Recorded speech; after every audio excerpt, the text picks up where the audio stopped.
I need to insulate my garage doors.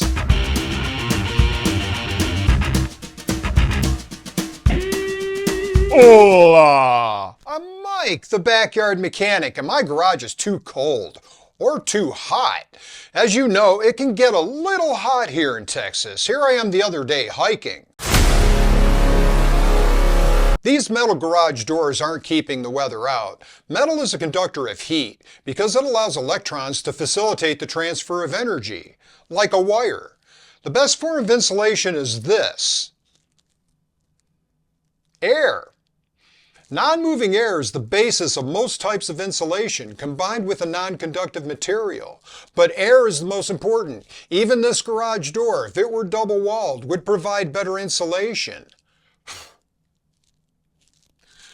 But it's not, so I need something to prevent heat transfer. There are many types of insulation to choose from, and they all have pros and cons based on ease of insulation, cost, and effectiveness. Fortunately, Nils from Learn to DIY has already done this work. He tested 8 different types of insulation, and conclusion was the Owens Corning Formular 150 NGX.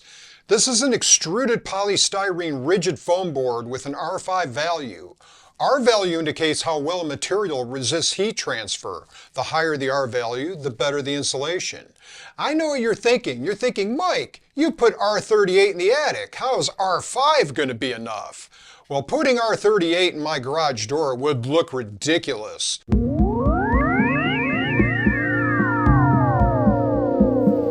And the result of the foam board is much more masculine. It is! Look at the pinkification of the NFL. Ryan Gosling wears pink. He wouldn't do that unless it was manly. Sock it. Don't eat that. I used R5 because that's what Nils did, and that's what Home Depot had. It turns out Lowe's had 1.5-inch R7.5 instead of the 1-inch R5. Do I regret not knowing this? Absolutely. But then it's always been part of my character to run into a room and it's on fire and there's a tiger in it, a zombie tiger. But I don't regret the results because R5 is a massive jump in blocking heat transfer over bare metal doors.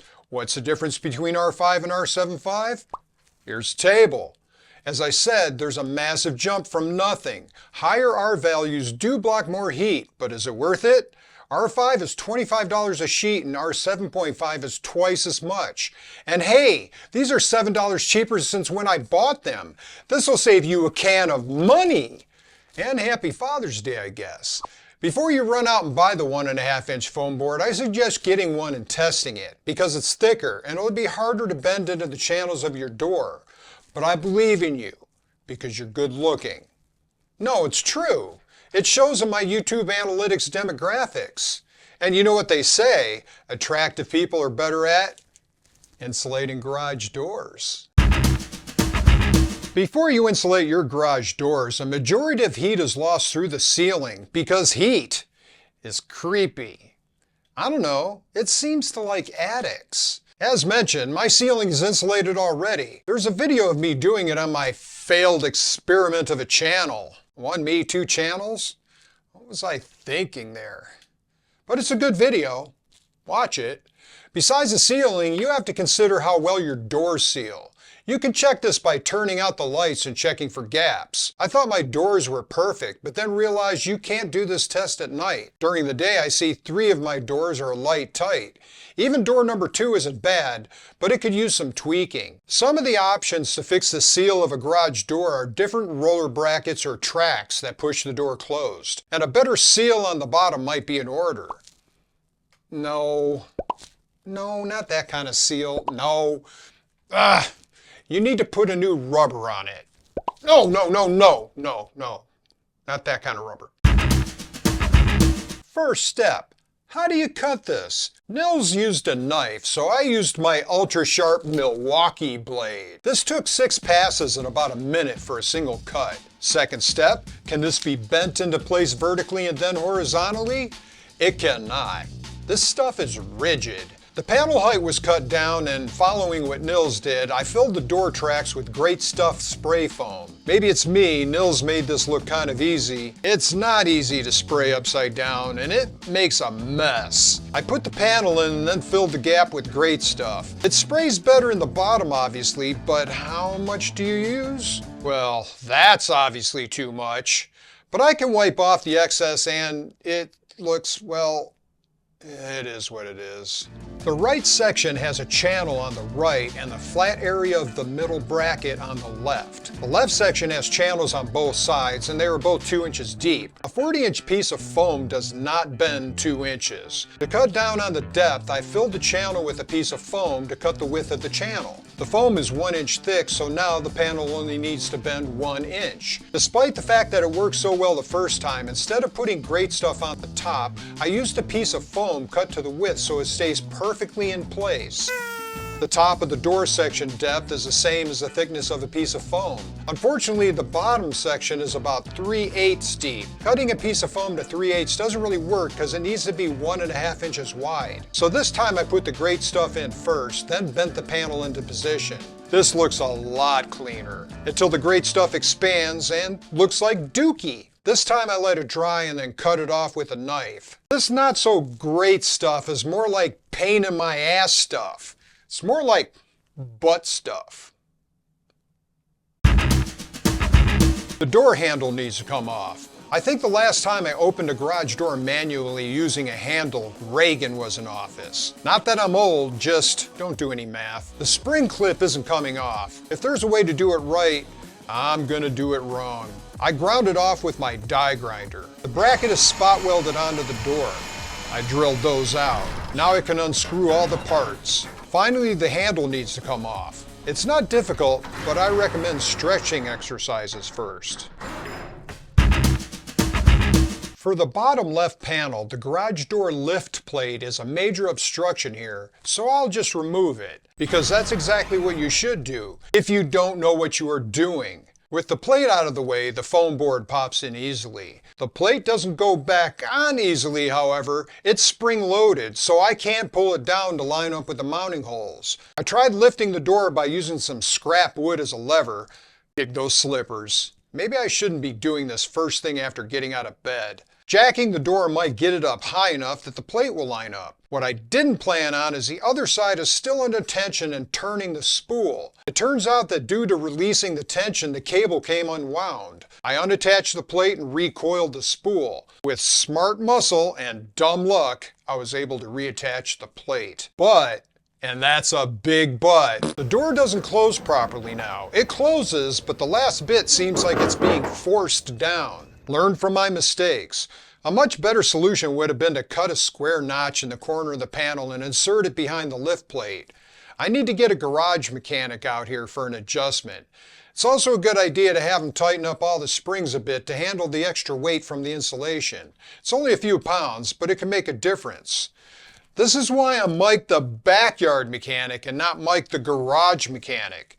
Definitely not Mike the garage door mechanic.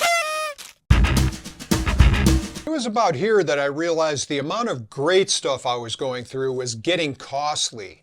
It was coming out to be about 2 or 3 cans per door. At $6 a can, this was going to raise the price of the project by $72. It would be twice that if I didn't stop using foam in the top channels. I didn't have any 3/8 foam for the bottom channel, so I decided to cut some by slicing the end in half. Considering the width of the blade, this leaves me with 2 pieces right about 3/8 of an inch. I then cut these off at 1.5 inches with a table saw, and they lay perfectly in the bottom channel. This completely eliminated the need for Great Stuff.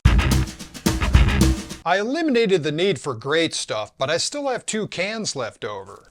I made a mask with it by covering up a mask. When it's dry, you can carve, file, sand, and paint it, resulting in a true work of art. But that's not really true, and it's not really art. Let's try a sealed sandwich bag. Does it need air to cure? Will the bag bust? Both. It's just a bag of goo. This would have won me an award at a school science fair in 2nd grade. I wonder what happens when I fill this glass. I don't expect it to be very useful. and it's not. What I think might be even less useful is filling a sock. Maybe I can mold a fake foot. No, this is just useless.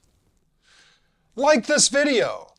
No, I mean like this video, not like this video's useless.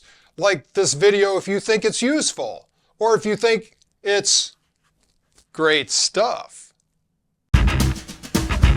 The process for installing the remainder of the insulation is now in place. I messed up a few of the first 4 panels to get this process, but I have 36 left and they all went much faster and more smoothly. I switched to a box cutter utility knife, which worked better than this Milwaukee dagger, but cutting through this foam board with a knife is terribly slow and a painstaking process that results in horribly imperfect cuts. My table saw turned out to be a simple solution and I did hundreds of cuts with it, as evidenced by what it looked like when the project was over. It looks like a flock of flamingos exploded all over it. For you pedantics out there, I know there are flamboyants. For the large pieces that don't fit on my table saw, I have a lightweight 5-inch battery-powered Ryobi circular saw that powers through 4-foot cuts in about a second. I used a 1 by 1.5-inch piece of foam along the top of the door section, as well as on the left side where there is a channel on the right and the left. I also realized if I doubled up on the left side, there's still enough of a lip on the channel to hold the panel, and it doesn't have to be bent as far to get it to fit. By measuring and assuring all the left channels and top gaps were all 1.5 inches, I was able to cut dozens of trim pieces at once. The lengths weren't critical because these pieces don't show and could have multiple butted end to end. For pieces too long, a quick swipe with the utility knife cuts them to size. This is a type of knife to use here. Well, I lost it. Here, a box cutter with snap-off blades. These can be extended quite far and cut through 1-inch foam. The bottom uses my specially sliced 3/8 by 1.5-inch foam pieces. This worked just fine filling in the gaps, but they were a pain in the ass to make. There isn't a featherboard that fits on my prehistoric Craftsman table saw. My table saw is so old. Look, that's my saw in this ancient machine shop. My makeshift featherboard didn't work. It caused too much drag, so I had to slice these with my hand uncomfortably close to the table saw blade. The solution here is to get at least 1 sheet of 1.5-inch foam from Lowe's to use for the trim. That would have been so much easier. I measured all of the door section heights and they were all the same. This is not a given, it's just stamped steel and the tolerances will be close to a Mr. Potato Head. But they were the same, so I could cut all the panels at once. The exception was my back door that had extra long panels in the neighborhood of 52 to 54 inches. Because the foam board is 48 inches wide, I had to cut them lengthwise. Shockingly, I planned for this and didn't waste any foam board. The hardware on the doors, for the most part, should come off and go right back on. For the hinges, I just unbolted one end at a time and flipped it up out of the way. The top left track wheel needed to be removed because it's a big old bracket and was in the way. The one exception, of course, is the lift plate at the bottom, which I wouldn't have removed if I would have read the stickers on the door. Bottom brackets under extreme tension. Now you tell me! Don't paint over the sticker? Don't worry, Mr. Sticker. I won't paint over you. The side channels are pretty heavy gauge steel, but the middle brackets are light gauge stamped steel. Sometimes they are not square, and sometimes that lack of squareness makes them kick out on an angle. Cutting the panels on a compound angle isn't impossible, but it isn't practical. The better solution is to bend these brackets into their correct position. I've got a big wrench that can do this, but I can't remember where I left it. Oh, here it is. How did it get in there? Did you put it in there? This does do the job, but it wasn't easy because it doesn't grip the bracket very well. I think I have a better idea how to do this. I think I saw another tool in here. Yeah. Why was this? Oh, that's why I put it in there. Clamping a 2x2 behind the bracket gives a lot of leverage to bend this back into place. There, nice and straight. And now the final panels can go into place.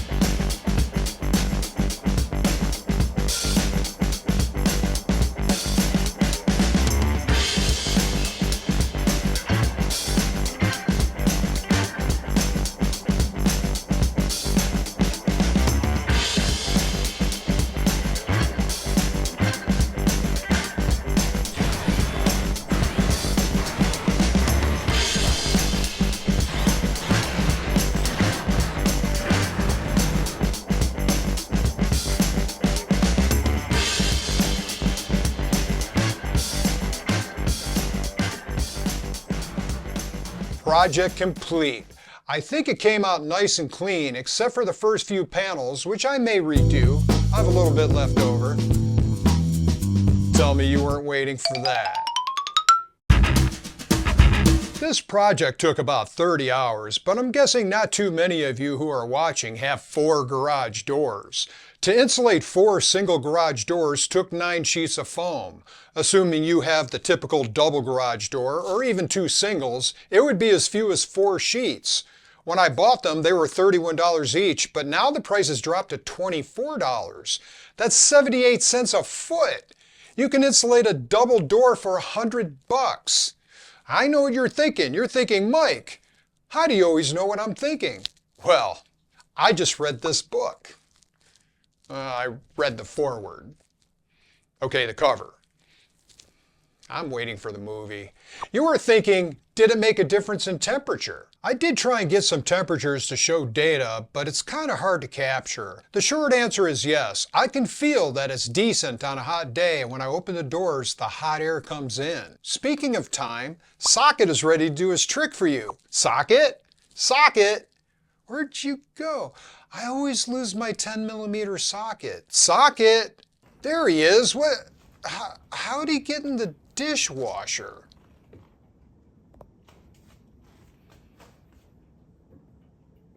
Well, I have to rewash those dishes now. Oh, I have a fan online. Hey, fan, did you like the video? I can't really say I like my garage door. It's stuck up. Thanks, fan. If you didn't see my last video on the 4-way stop paradox, you're not alone. No one did, which is a shame. It's my funniest t-shirt ever. No appreciation for my couture. Well, that closes the door on this project. Dad joke. Before you insulate your attic with the mounting holes, shit. What are you doing back there? What are you doing?